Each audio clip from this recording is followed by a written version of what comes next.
A warm welcome to the newsroom. I am Fidelia Aguncha.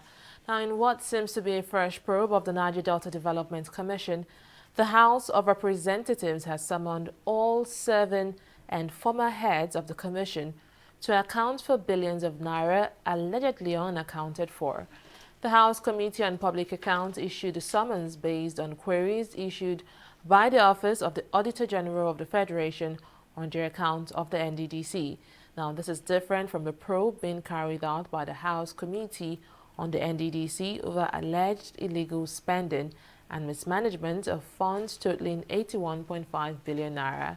Those to appear before the Committee on Public Accounts to explain their alleged missing funds include the Acting Managing Director and Head of the Interim Management Committee, Daniel Ponde, a former MD, Timi Alaibe, and the immediate past Acting Managing Director, Joy Nunwe. Nigeria's Minister of Niger Delta Affairs, Godswill Akpabio, has complied with the directive of the House of Representatives to release the list of members of the National Assembly who were awarded contracts by the NDDC. Akpabio had last week alleged that about 60% of contracts issued by the Niger Delta Development Commission were given to members of the National Assembly. In the document submitted by the minister, the names of former Chairman, House of Representatives Committee on NDDC, Nicholas Mutu, was seen. Chairman, Senate Committee on Niger Delta Affairs, Peter Nwobushi, was also there. Edo South lawmaker Matthew Uroige, as well as James Manager from Delta South and Samuel Anyanwu of Imo West also made the list. Meanwhile, senior lawyer G.T. Ogunye has disagreed with the House of Representatives' move to sue Akpabio for alleged defamation and perjury. Speaker of the House, Femi Gbajabiamila, had last week ordered the Clerk of the House to file a case against Akpabio, who failed to meet up with the 48-hour ultimatum given to him to publish the names of lawmakers who received NDDC contracts. But speaking to TV 360 Nigeria over the weekend, Ogunye said legislators took a wrong approach and the Speaker had no power to issue an ultimatum to the minister in the way and manner he did. The Speaker apprehended that allegation and then called into session a plenary and tabled the matter before the plenary, thereby, manipulating the process and bifurcating it. That House should have allowed that hearing to be concluded. That allegation perhaps could have been contained in that report, and while taking that report, the House would then deal with that issue. So, talking about procedure, parliamentary procedure, and what is neat, I think that the House is in breach. That's number one. Number two, the House appears to be more concerned about that singular allegation. Absolutely. That allegation. And they're not concerned for now about the main thing, the real subject. And so they've gone ahead to give resolutions, to give deadlines, and so on and so forth. The number two issue I'm staying on is, does the Speaker of the House of Assembly, presiding over the House, have the power in the circumstances to issue the ultimatum in the name of the House that he has issued, like a court of law? I don't think that he has such powers. The House cannot even sue as a House. As a House. Individuals are the ones that can be defamed, not that institution. Oh, I see. So if you say members of the House, so what are they going to do? All the members of the House, 360-something of them, do they want to institute an action? Is it going to be a collective action, or is it going to be an individual action? These are the issues that, when people talk on the spur of the moment, they do not really appreciate the issues involved in their anger and how the issues are going to play out. So my submission is that rather than be engaged in diversionary skirmishes and, be doing things that are not important, they should focus on the business. 2 yet to be identified persons have lost their lives when a container-laden truck fell on a commercial bus in the Ilatamaja area of Mile 2, Lagos State. According to reports, the driver of the truck was speeding when he lost control of the vehicle and rammed into the commercial bus around a bridge. Some of the passengers on the bus were reportedly disembarking when the tragedy struck. Now, due to the impact of the collision, the container reportedly fell on the bus and killed 2 passengers. 3 others, including the bus driver, were injured. The Director General of the Lagos State Emergency Management Agency, Olufemi Okeosonitolu, said the injured victims were taken to the hospital or have been taken to the hospital for treatment. Suspended Chairman of the Economic and Financial Crimes Commission, Ibrahim Magu, says he is ready to fight back at orchestrated attacks against him. Magu's position was contained in a statement on Sunday by his legal counsel, Wahab Shitu, in which he denied misappropriating funds recovered from the Nigeria National Petroleum Corporation, NNPC. Shitu said the allegations against his client borders on matters that were never brought before the panel set up by President Muhammadu Buhari to probe the activities of the EFCC under him. He explained that the well over 329 million naira recovered by the EFCC was remitted directly to the NNPC dedicated account via remitter under special arrangement endorsed by the NNPC, EFCC, and affected NNPC marketers. The lawyer further noted that the remittances can be independently verified both at the NNPC and the EFCC records, and that the issue of NNPC recovered funds never featured in the proceedings of the presidential panel. He described the allegations as fraudulent and deliberate attempts to malign Magu's character.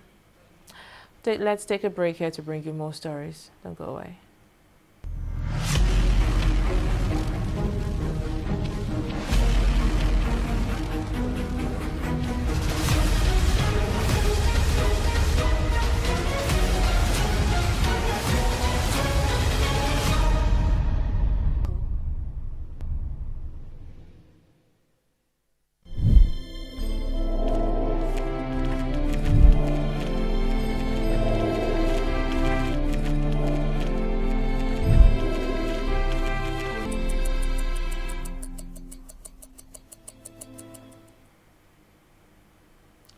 Welcome back.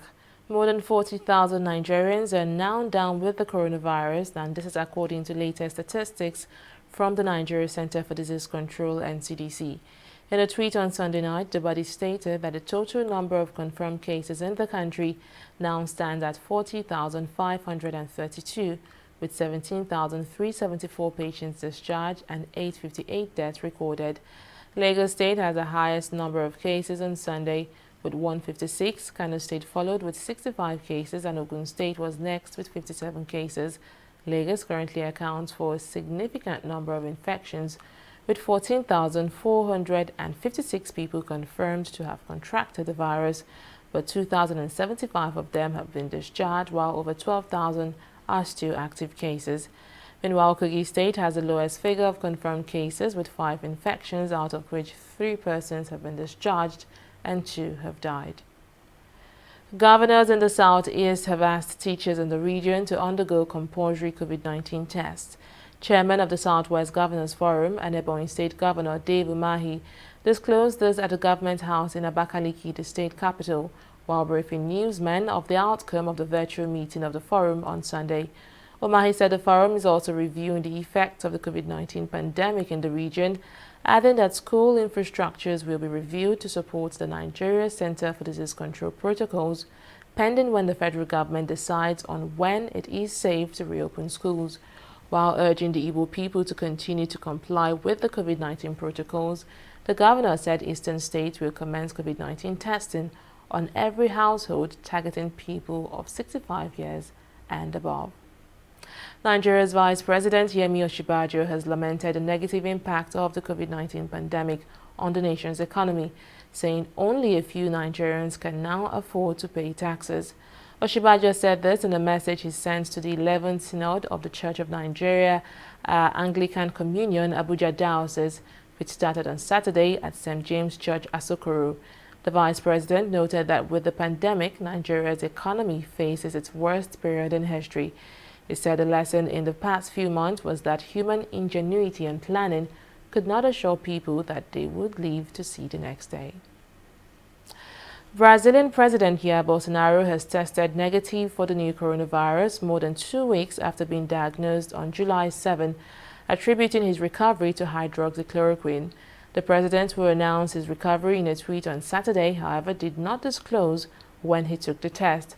Bolsonaro, who has routinely downplayed the virus he calls a little flu, but which is currently ravaging his country, spent nearly 20 days self-isolated at his official residence in the capital, Brasilia. During that time, he underwent at least 3 more virus tests, all of which came out positive.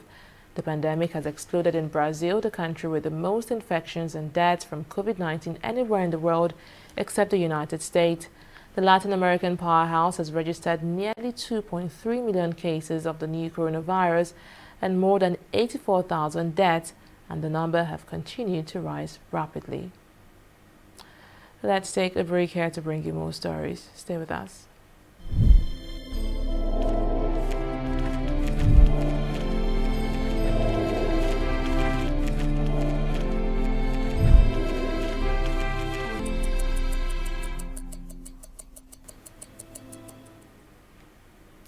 Welcome back. Let's now talk business. The federal government has announced that 14 airports are now open for domestic commercial flight operations. Minister of Aviation Hadi Sirika announced this in a tweet through his official Twitter handle. He said the airport had resumed full domestic flight operations. According to, he said, ministerial approvals for private and charter operations in and out of the 14 airports were not required, as the public would be informed of the other airports in due course. Some of the airports include the Murtala Mohammed International Airport in Lagos, the Nnamdi Azikiwe International Airport in Abuja, the Malam Aminu Kano International Airport in Kano, and the Port Harcourt International Airport, Omagwa, amongst others. 5 Turkish soldiers and a driver died on Monday after a bus carrying them flipped over in the southern province of Mersin. The soldiers were en route to the Mediterranean port of Tasuku, where they would then be dispatched southward to the Turkish Republic of Northern Cyprus. Local authorities confirmed that 10 soldiers were seriously injured and taken to the hospital after the incident. The cause of the accident is yet to be ascertained, but initial reports indicate that the crash was the result of a brake failure. Pedro Rodriguez has paid Chelsea an emotional farewell message ahead of a move to join Roma in Serie A. The Spanish winger's exit was confirmed after Chelsea beat Wolves 2-0 on Sunday. The 32-year-old joined Chelsea from Barcelona in 2015 and leaves having added the Premier League, FA Cup and Europa League to his glittering CV. Pedro scored 43 goals in 204 appearances in all competitions for Chelsea. And that's the latest from the newsroom. Many thanks for joining us. Bye for now.